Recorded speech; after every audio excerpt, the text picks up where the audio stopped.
hurmatli haydovchilar, sizlarga iltimos, birinchi navbatda o'zinglarni ehtiyot qilib, karantin qoidalariga amal qilib, maska, niqobdan foydalanib yurishinglarni so'rab qolamiz. Biz sizlarni yig'ishimizdan maqsad, hurmatli haydovchilar, hammamiz transport vositasida yuramiz, tezlikni oshirmasdan, spirtli ichimlik iste'mol qilmasdan, yo'l harakati qoidasiga amal qilib yurishinglarni so'rab qolaman.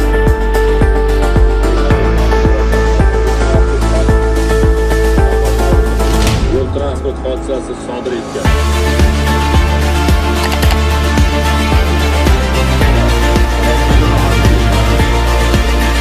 Endi hozir o'zinglar sabab yo'q qolmanglar, hozirgi kunda juda ko'payib ketdi.